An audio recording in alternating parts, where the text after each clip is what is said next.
하겠습니다.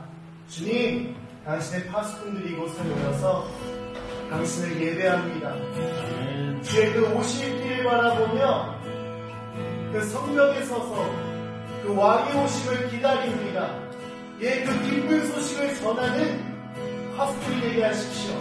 우리의 예배가 되게 하십시오. 오직 주의 오심을 바라보며, 오직 주의 그 모든 영광을 바라보며, 주님께서 이루실 모든 언약의 성취를 바라보며 예배하는 이 시간 되게 하여 주옵소서. 주님 영광 받으시옵소서.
당신을 경배하기 원합니다.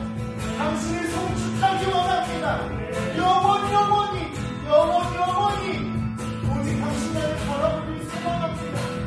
예, 당신의 파수꾼들이 이 자리에서 당신의 언약이 이루어지길 예배합니다. 예수를 이루십시오. 당신의 언약을 이루십시오. 당신의 모든 약속을 성취하십시오. 예, 그것을 바라봅니다. 그것만이 우리의 소망입니다. 영원한 당신의 나라 안에서 영원히 거하는 것, 주님 그날을 소망합니다. 갈망합니다. 주님 속히 오시옵소서. 속히 오시옵소서. 주님 속히 오시옵소서. 마라나타, 주 예수여, 속히 오시옵소서. 그날을 기다립니다. 다시 오실 왕 예수와의 이름으로 부르드립니다. 아멘.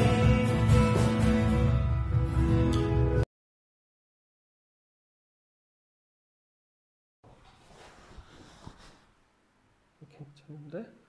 12장 12절부터 19절 우리 교독하겠습니다. 그 이튿날에는 명절에 온 큰 무리가 예수께서 예루살렘에 오신다 함을 듣고 조명나무 가지를 가지고 마차로 외치되 호산나 찬송하리로다 주의 이름으로 오시니 곧 이스라엘의 왕이시여. 예수는 한 어린 나귀를 만나서 타시니 이는 기록된 바 시온 따라 두려워하지 말라. 보라 너의 왕이 나귀 새끼를 타고 오시나 하더라. 제자들은 처음에 이 일을 깨닫지 못하였다가 예수께서 영광을 얻으신 후에야 이것이 예수께서 대하여 기록한 것임을 사람들이 예수께 이같이 한 것을 줄을 생각하더라. 나사로를 무덤에서 불러내어 죽은 자 가운데서 살리실 때에 함께 있던 무리가 증언합니다. 이에 무리가 예수를 맞음은 이 표적을 행하심을 들었습니다.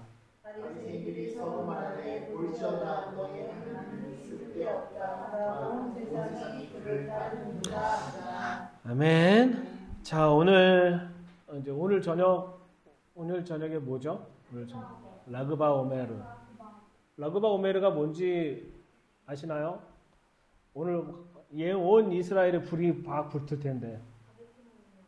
바비큐 먹는 날. 우리가 이제 이스라엘 살면서 유대인이 행하는 것 중에 많은 것들이 있는데 이게 왜 하는지를 잘 모를 때가 있어요. 모르고 좋아하기도 하고 따라하기도 하거나 하지만 중요한 건 이 라그바 오메르 같은 경우에는 중세 시대 때 카발리스트라고 있어요.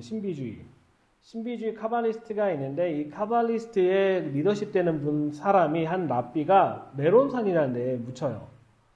그 메론산에 묻혔는데 그 라그라는 단어가 히브리어 숫자값으로 라메드하고 김멜, 라메드가 30이고 김멜이 3이야. 33. 그래서 그것을 기념해서 33일 되는, 그러니까 초실절부터 시작해서 33일 되는 날에 불을 지피면서 빛의 축제를 하게 되는 것이 라그바 오메르예요. 라그바 오메르. 신기하지? 성경이 있지 않은데 이런 걸 행해. 그리고 어쩔 때는 이것도 쉬는 날로 만들어서 쉬기도 하고, 또 이제 혹자는 어떤 사람은 랍비 아키바가 있을 때 25,000명도 3만 명이 되는 아키바와 그 사람이 죽은 것을 기념해서 했다라고 해서 이 라그바 오메를 하고 있는데, 일단은 알아야 될 게 뭐냐면 이거는 유대인이 만들고 있는 전통이다. 그러니까 성경적인 것이 아니라 전통에 의해서 나온 것이다 라고 우리가 보면은 좋을 것 같아요. 그래서 라그바 오메르에 가서 막 불을 비치피는 건 그때 이 랍비가 묻혔을 때 빛이 비쳤다는 거예요. 그 빛을 비쳤던 것을 기념해서 그를 똑같이 불을 붙이면서 하고 있는 거예요. 이거랑 한국이랑 똑같은 전통이 하나가 있죠. 뭐죠 있지? 지불놀이. 한국에 불 태우잖아. 그래서 어떤 분들이 이스라엘 너무 사랑하셔갖고 분간이 하는 거야. 한국이 이스라엘과 똑같구나. 우리는 단지파구나. 왜냐하면 우리도 불 지폈구나. 라그바 오메를 따라서 우리도 불 지폈구나 라고 하는 분도 만났어요. 그래서 우리가 조금 말씀에 집중한다라는 거는 우리가 전통을 무시하라는 게 아니라 모든 기본적인 스타트 라인은 어디서부터 시작했냐면 성경에 있는 말씀으로부터 시작이 돼야 되는 거지, 이들이 하고 있는 전통을 가지고 성경에 빗대어서 보거나 또한 우리가 갖고 있는 전통과 비슷하다라고 얘기하면 안 된다라는 것을 조금 오늘 얘기하면서 나누었습니다. 그래서 우리가 라그바우메르 조만간 아마 우리 옆집이나 아랫집이나 종교인들 집들은요 지금 다 장작을 모았을 거예요. 온 동네 다니면서 장작을 모아서 이제 불 지필 준비를 하고 있습니다. 그래서 우리 집 초딩들은 학교 안 갈 줄 알고 너무 좋아하지만 학교 다 간다는 슬픈 소식이 전해졌습니다. 오늘의 본문은 이제 예수님께서 예루살렘에 입성하는 장면을 설명하는 장면이에요. 근데 중요한 거는 11절부터 보면은 10절부터 보면은 대제사장들이 나사로까지 죽이려고 모의했다고 얘기해요. 그 이유는 뭐냐? 9절에 유대인의 큰 무리가 예수께 여기 계신 줄 알고 오니 이는 예수만이 위함이 아니요 죽은 자 가운데 살리신 나사로도 보려 합니다. 증표. 그 표징을 보기 위해서 나사로까지 보기를 위해서 사람들이 어디까지 왔다라는 거예요? 베다니까지고 예루살렘까지 왔다라는 거예요. 그러니까 6월절 되기 6일 전에 사람들은 지금 계속 모이고 있는 중인데 예수님께서 6일째, 그러니까 6째 날 그 이튿날에 예루살렘에 입성하고 있는 과정 속에서 대제사장을 뭐 한 거냐면은 누구까지 죽이려고? 예수님하고 나사로까지 죽이려고 했다라는 거예요. 그럼에도 불구하고 예수님께서 예루살렘에 입성하는 얘기가 오늘 나오는 거예요. 자, 근데 예루살렘에 입성할 때 우리가 상식적으로 다 아는 거예요. 호산나 호산나를 외치고 그 다음에 종려나무 가지를 흔들고 종려나무 가지 밑에 깔 때는 언제 해야 되는 거야? 상식적으로 절기를 알면 초막절이 해야 되는 거야. 그러면 초막절을 해야 될 거를 지금 왜 6월절 했을까? 난 질문을 이제 시작을 해봐야 되는 거야. 자, 요한복음 10장 같은 경우에는 수전절에 맞춰서 예수님이 인자에 관한 것을 얘기해요. 성전을 재건하고 성전을 정결케 할 사람 누구다? 오로지 예수님밖에 없다라는 그 인자에 대한 명확한 것을 설명했다라면은 이 12장에서 특징적인 거는 그 인자가 어떠한 분이냐면은 바로 바로코쿠보다 높다라는 것을 설명하고 있는 거예요. 왜냐하면 바로코쿠바가 성전을 탈환했을 때 안티오쿠스 안티파네서부터 성전을 취했을 때 사람들은 어떤 행위를 했었냐면은 똑같이 종려나무 가지를 흔들고 깔고 바로코쿠바가 어디에 들어왔다? 예루살렘에 입성했던 것이 그때 있었어요. 예수님 탄생 200년 전에 혹은 160년 전에 그런 일이 있었기 때문에 그 사람들의 뇌리에는 바로코쿠바처럼 성전을 재건하고 성전을 다시 할 사람은 어떻게 해야 된다? 호산나 호산나 외치면서 그를 받아들여야 된다는 전통이 그때부터 있었다라는 거예요. 그래서 성경을 뒤져보고 요세푸스나 모든 역사를 뒤져보면은 바로코쿠바 때 딱 한 번, 예수님이 때 딱 한 번 있었던 것이 바로 이 얘기를 설명하고 있는 거예요. 근데 중요한 게 있어요. 예수님께서 타신 게 롤스로스예요? 아니면 혼다 시빅이에요? 아니면 말이에요? 아니면 어린 뭐예요? 어린 낙이야. 어린 낙이라는 것은 우리가 이 예루살렘, 이스라엘을 다녀다 보면 정말 조그만 거야. 이 조그만 거에 예수님께서 이 나귀를 타고 내려가시는데 중요한 거는 감람산에 쭉 내려가잖아요. 이 낙이 감람산 쭉 내려가서 예루살렘에 들어갈 때 만약 종려나무 같이 큰 거를 깔면은 이 나귀가 지나갈 수 있었을까? 없었을까요? 네? 없었지. 왜 없었을까? 나무가 너무 크니까. 혹시 나귀가 어떤지 궁금하면 감람산에 가보면요. 정말 조그만 나귀가 있어. 정말 조그만. 이거 사람이 타면 정말 민폐다. 동수 목사님 타면은 죽겠다. 아동학대, 동물학대다 할 정도로의 조그만 나귀. 하이미한테 매달려가는 거랑 똑같은 거야. 그러니까 이게 왜 성경학자들은 재밌는 건 이런 걸 갖고 따지기 시작하는 거야. 나귀는 그냥 나귀여야 되는데 조그만 나귀, 어린 나귀라는 거야. 그러니까 사람들이 호산나 호산나 하면서 종려가지 나무 흔들면서도 그 가지를 깔아야 되는데 이 나귀가 너무 조그마니까 이 나귀에게 밟고 지나갈 수만큼의 조그만 나뭇잎을 깔았다라고 얘기하는 거예요. 오늘의 왜 성전 사상을 얘기하는데 왜 이런 얘기를 하느냐면 이 구절이 어디랑 연결이 되어 있냐면 시편 118편이랑 연결되어 있어요. 시편 118편 한번 읽어볼게요. 전체 다 못 읽고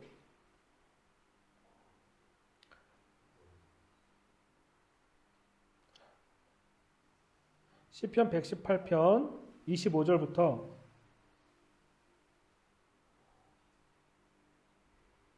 25절부터 29절까지 한번 읽어볼게요.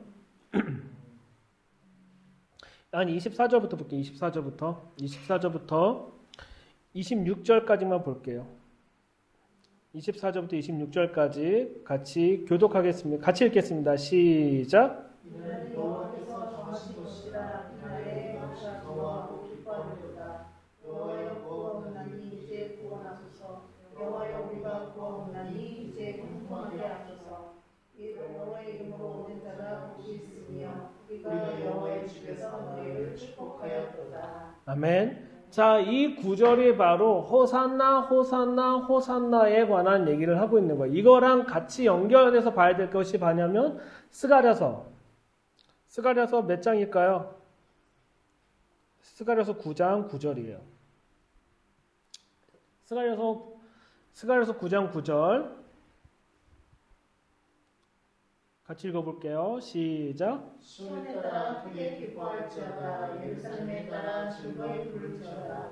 보라 내 왕이 내게 임하시나니 그는 능히 오시며 구원을 베푸시며 겸손하여서 나귀를 타시나니 나귀의 작은 것 곧 나귀의 새끼니라. 자, 보면 말씀 그대로 성취하신 분인 거예요. 그러니까 바룩 코크바는 말을 타고 들어갔는데 예수님은 나귀 중에 가장 어린 나귀 새끼를 타고 들어가신 장면을 그대로 묘사하고 있는 거예요. 근데 이게 여러분이 이제 공부를 하다 보면은 탈굼이 있어요. 탈굼이라고 해서 예수님 당시 때 신학생들을 위해서 번역해 놓은 것이 있는데 이거가 어떻게 설명이 되어 있냐면 아까 시편 118편 24절부터 26절을 제가 탈굼 버전으로 제가 다시 재번역을 했거든요. 한번 읽어볼게요. 오늘은 여호와께서 만드신 날이다. 그렇죠? 그게 구절이 있죠. 근데 탈굼에 뭐라고 추가가 됐냐면 그거는 건축자이신 분이 말씀하셨습니다. 이 건축자라는 게 누구냐면 하나님을 얘기하는 거죠. 그리고 그 뒤에 또 뭐가 추가되냐면 이 세 아들들은 우리가 그 안에서 기뻐하고 즐거워하자고 말했다라고 탈굼 해석자들은 얘기해요. 또 25절에 보면은 건축자들이 말하기를 주여 이제 우리를 구속해 주십시오. 구원해 주십시오라고 외쳤다라는 거예요. 근데 여기에서 탈굼은 뭐라고 표현했냐면 이새와 그의 아내가 말하기를 여호와 우리가 주님께 간청하오니를 우리를 번영하게 하소서라고 탈굼이라는 걸 넣어요. 26절에 보면은 똑같이 건축자들이 여호와의 맵나의 이름으로 오시는 자는 복이 있다라고 얘기를 합니다. 근데 여기서 추가되는 게 뭐냐면 우리는 여호와의 성소의 집에서 당신을 축복합니다라고 다윗이 말했습니다. 이것을 누가 했냐면 예수님 당시에 탈굼이라는 게 있어요. 탈굼. 그러니까 예수님이 당시 때 아람어로 이거를 히브리어를 혹은 헬라어를 아람어로 해갖고 뭐에 추가를 쓴 거야. 과연 이 24편부터 118편 24절부터 26절의 대상이 누굴 건지를 더 추가해서 했는데 중요한 건 26절에 보면은 제가 뭐라고 읽었냐면 여호와의 맵나의 이름으로 오시는요. 맵나가 뭔지 모르시죠? 맵나가 뭐냐면 말씀이에요. 말씀이고 토라예요. 자, 요한복음 1장에서 보면은 태초에 말씀이 계셨다라고 해서 그거를 헬라어로 로고스라고 해요.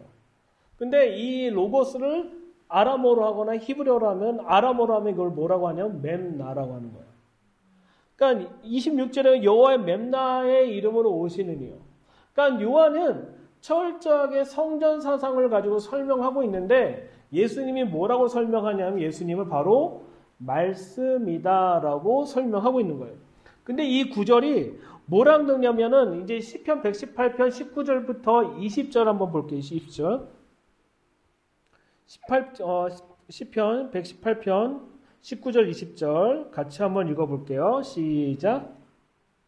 시편 118편 시작. 내게 문들을 열지어다. 내가 그리로 들어가서 여호와께 감사하리로다. 이는 여호와의 문이라 이들이 그리로 들어가리로다.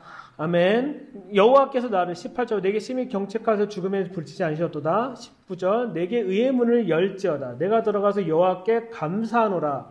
이는 여호와의 문이라 의인이 그리로 들어가리로다라고 얘기합니다. 그러니까 실은 시편 118편의 24절부터 26절에 관한 얘기는 어디서 시작이 된 거냐면 시편 118편 19절부터 20절에 관한 얘기를 하고 있는 거예요. 그러면 여기서 의의 문이 뭘까요? 의의 문. 사람이 의의 문이 들어갈 수 있는 문이 딱 한 군데밖에 없어요. 의의 문이 뭘까? 제가 계속 성전 사상이라 했잖아요. 성전의 문이 어느 방향으로 있어요? 동쪽으로. 동쪽으로 있는데 이 문을 들어갈 때 이 사람은 어디로 가는 거냐면 의의 문을 가는 거예요. 의의 문. 그래서 시편 118편에서 이 얘기를 하는 거예요. 내게 의의 문을 열지어다. 내가 들어가서 여호와께 감사하리로다라고 얘기하는 이 주체가 누구냐면 바로 예수아라는 거예요. 예수아. 그러니까 호산나 호산나라고 외치고 우리를 구속하소서 우리를 구원하소서 말씀으로 오신 분이요 라고 하는데 이분이 누구냐면은 19절에서 의의 문을 들어갈 분이라고 얘기하는 거예요. 그 의의 문은 우리는 생각하면 의회라고 생각하겠지만 실은 성전적인 관점으로 보면 의의 문은 어디면 성전 안으로 들어가는 문을 얘기하는 것이 의의 문. 더 구체적으로 얘기해 볼까요? 동문. 더 구체적으로 얘기해 볼까요? 황금문을 얘기하는 거예요. 황금문을 들어갈 자는 누구밖에 없다? 예수아밖에 없다라는 거예요. 그러니까 사람들이 그때 당시에 호산나 호산나 외쳤다라는 얘기는 이것을 다 함축해서 얘기하고 있는 것을 설명하고 있는 거예요.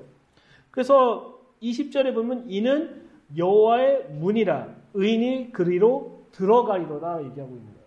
자, 지금 이 세상에 현존하고 있는 의인은 누구일까요? 현존하고 계시고 살아계신 예수아밖에 없죠. 이 문은 여호와라고 얘기하시는 거예요. 이 여호와의 문에 들어갈 수 있는 사람은 누구밖에 없다? 예수아밖에 없다라고 얘기하고 있는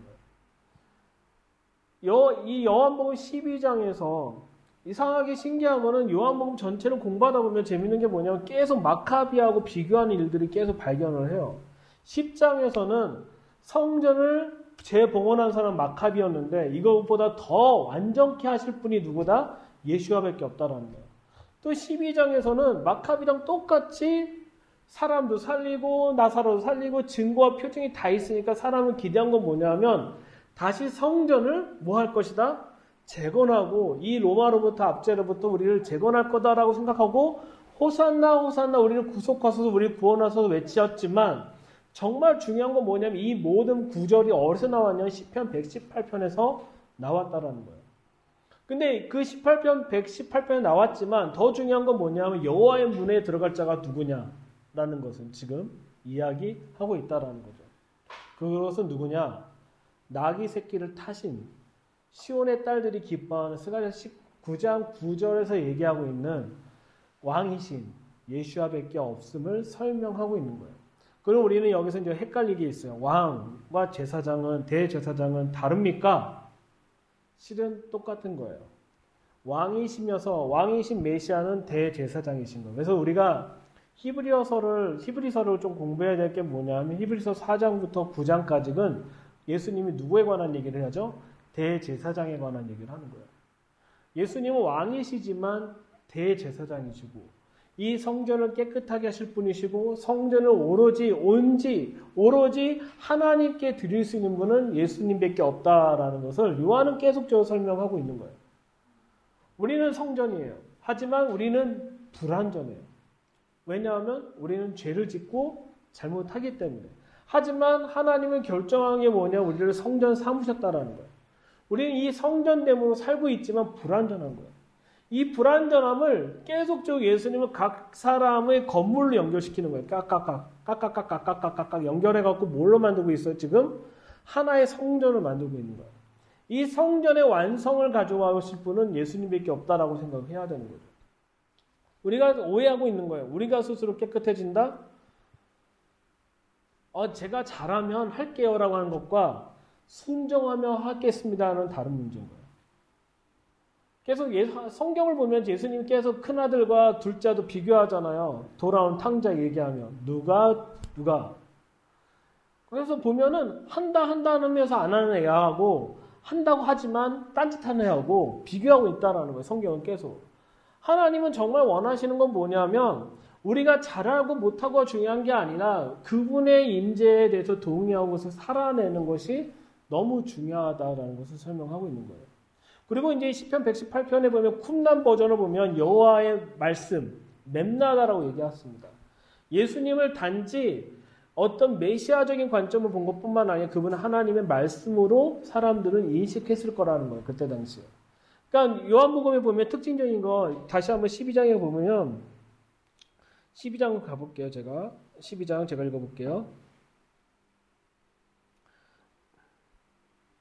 16절에 보면은 제자들이 처음에 이 일을 깨닫지 못하였다가 예수께서 영광을 얻으신 후에야 이것이 예수께 대하여 기록한 것인 것과 사람들이 예수께 이같이 한 것을 줄을 생각했다라고 얘기하고 있는 거예요. 그러니까 예수님의 제자조차도 예수님의 성전 사상을 가지고 가는 것과 그분이 마카비가 해왔던 사람이 해왔던 것과 진짜 참 인자이신 분이 하나님의 아들이신 분이 하는 것과의 차이를 이들은 알았다 몰랐다 제자들은 몰랐었다라는 거예요. 하지만 후에 알았다라고 얘기하는 것이 이 말씀을 설명하고 있습니다. 우리가 지금도 호산나 호산나 주의 이름으로 오시는 이여 우리를 구원하소서라고 하지만 많은 사람들은 죄 사함을 생각만 할 거예요. 하지만 시편 118편을 이해해 보면은 그분이 뭐냐면 의의 문을 들어가실 분, 성전을 완성하실 분, 성전에 들어가서 모든 것을 정결하실 분은 예수님밖에 없기 때문에 그분이 들어가야지만 우리를 구원할 수 있다라는 것을 내포된 말씀이 바로 시편 118편이라는 것이죠. 우리는 지금 마지막 때 살고 있어요. 그리고 많은 자들이 나귀 새끼를 타고 오실 예수와를 또한 기다리고 있을지도 몰라요. 또한 어떤 사람은 구름 타고 오시는 예수와를 기다리고 있을 거예요. 하지만 이건 동시적으로 가고 있는 중이에요. 초림 예수님을 만나는 사람과 장차 오실 재림 메시아를 만날 사람이 있지만 중요한 건 예수님은 성전을 완성하러 오신다라는 거예요. 우리는 성전인 것을 다시 한번 기억하셨으면 좋겠습니다. 우리가 성전인 것을 잊어버린 그 순간 우리는 뭐가 되냐면은 그냥 사람들이 깨닫지 못한 상태에서 호산나 호산나 하면서 종려나무 가지를 흔드는 사람밖에 될 수 없다라는 거예요. 그러면 안 되잖아요. 그렇지? 의미를 알아야 되잖아요. 우리는 그 의미를 알고 주님께 나아가는 그런 사람이 되었으면 좋겠습니다. 정말 왜 우리가 기도의 집에 24시간 예배가 올려지지 않았지만 더 중요한 건 뭐냐면 호산나 호산나를 외치는 그 의미가 뭔지를 정확하게 알고 우리를 단지 죄에서 구원하소서라고 아니라 실은 당신의 완성을 가져오는 그것을 기대하고 소망합니다라는 그 외침이 우리 삶 가운데 계속적으로 있었으면 좋겠습니다. 자, 기도하고 마치도록 하겠습니다. 하나님 감사합니다. 오늘 예배 가운데 주의 오심을 갈망하고 소망합니다. 호산나 호산나 우리를 구원하소서. 의의 문으로 들어가실 예수와밖에 우리를 구원할 자가 없으면서 이 시간 다시 한번 고백합니다. 속히 이 땅에 오셔서 당신의 전을 지으시고 당신의 성전을 완성하십시오. 하늘에 있는 하나님의 그 장막이 이 땅에 내려오는 걸 우리가 기다리고 소망합니다. 그 장막 하나님의 집에 우리가 함께 거하기 원합니다. 함께 살기 원합니다. 주님 속히 오십시오. 속히 오십시오. 감사하며 예수님의 이름으로 기도드립니다. 아멘. 감사합니다.